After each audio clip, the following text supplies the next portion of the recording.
ఆ తర్వాత 2012లో సుప్రీంకోర్టుకు పోయింది. సుప్రీంకోర్టు పోయి సుప్రీంకోర్టులో కేసు వేస్తే దాదాపు ఒక 13 సంవత్సరాల పాటు అది నడుస్తూనే ఉంటే ఈ 2025లో గత 4 నెలల నుంచి ట్రయల్స్ నడిచినాయి సుప్రీంకోర్టులో. ట్రయల్స్ నడిస్తే ట్రయల్స్ అయిపోయినాయి. తుది తీర్పు రిజర్వ్ పెట్టింది సుప్రీంకోర్టు. ఈ తీర్పు ఇంకొక 5-10 రోజులలో వస్తుంది.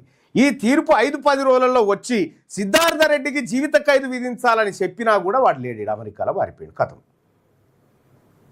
ఇది ఒక బీసీ బిడ్డ ప్రత్యూష హీరోయిన్గా ఎదిగినటువంటి క్రమంలో ఒక సిద్ధార్థ రెడ్డి అనేటువంటి దుర్మార్గుడు అత్యాచారం హత్య చేసి ఆధారాలు మాయం చేసి పోస్ట్ మార్టం డాక్టర్ను కూడా హత్య చేసి హ్యాపీగా అమెరికాలో వాని జీవితంలో వాడున్నాడు.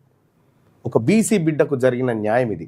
తీస్తే సినిమా కదా, తీస్తే సినిమా ప్రత్యూషది. ప్రత్యూషకు తెలంగాణ రాజ్యాధికార పార్టీ ఆమెకు హత్య చేయబడ్డటువంటి ఘటన పైన ఈ తల్లికి అండగా నిలబడాలని డిసైడ్ అయింది. సుప్రీంకోర్టులో ఈ తల్లికి న్యాయం జరగాలని కోరుకుంటా ఉంది.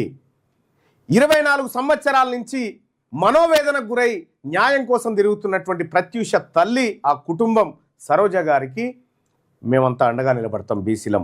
మా ముదిరాజు బిడ్డ హీరోయిన్ అయితే వాళ్ళ కళ్ళు మండి ఖతం చేసిరు కదా. న్యాయము జ్యుడిషియరీ వ్యవస్థ గురించి నేను చాలాసార్లు చెప్పిన. అక్కడ నీవోడెవడు ఉండరా నీకు న్యాయం చేయడానికి అని చెప్పిన. అక్కడ నీవోడెవడు ఉండడు న్యాయం చేయడానికి. సేమ్ బీసీ బిల్లు కాలేదా?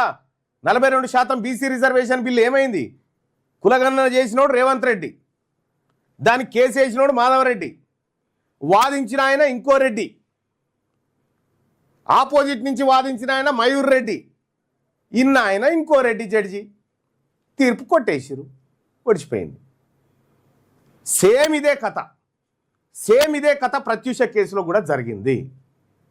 ప్రత్యూషది ఖచ్చితంగా హత్యాచారము అలాగే హత్య అని పోస్ట్ మార్టం చేసిన డాక్టరే కోర్టుకు వచ్చి ఎవిడెన్స్ చెప్పిన తర్వాత కూడా కోర్టులు కన్సిడర్ చేయలేదు. ఇవాళ ఈ రాజ్యం కాకుండా బీసీల రాజ్యమే ఉండినుంటే ఒక్కడన్నా తప్పించుకుంటాడేనా?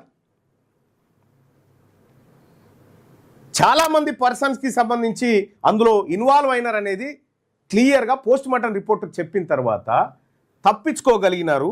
ఎవ్వడు కూడా లేడు. ఇప్పుడు 24 ఏళ్ల నుంచి తల్లి శిక్ష అనుభవిస్తూ ఉంది, మానసిక శిక్షను అనుభవిస్తూ ఉంది. ఇది బీసీ బిడ్డలకు జరుగుతున్నటువంటి న్యాయం. గత ప్రభుత్వానికి చెప్తే వాళ్ళు పట్టించుకోవాలి, ఇప్పుడు గత ప్రభుత్వం చెప్తే వాళ్ళు పట్టించుకోలే. ఇక ఇది వాళ్ళ ప్రభుత్వమేనా? ఇవన్నీ ఆ ప్రభుత్వాలన్నీ ఒక్కతాను ముక్కలే. కాబట్టి మా కుటుంబాన్ని పట్టించుకోండి అని చెప్పేసి కేసీఆర్ని కలిసిన సార్. నేను చేస్తానమ్మా చెప్తానమ్మా అన్నారు. 10 సంవత్సరాలు పట్టించుకోలే.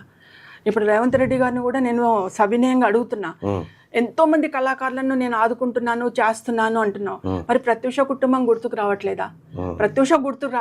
తెలంగాణలో ఒకే ఒక బీసీ అమ్మాయి, ఫస్ట్గా వచ్చిన తెలంగాణ అమ్మాయి హీరోయిన్గా వచ్చింది.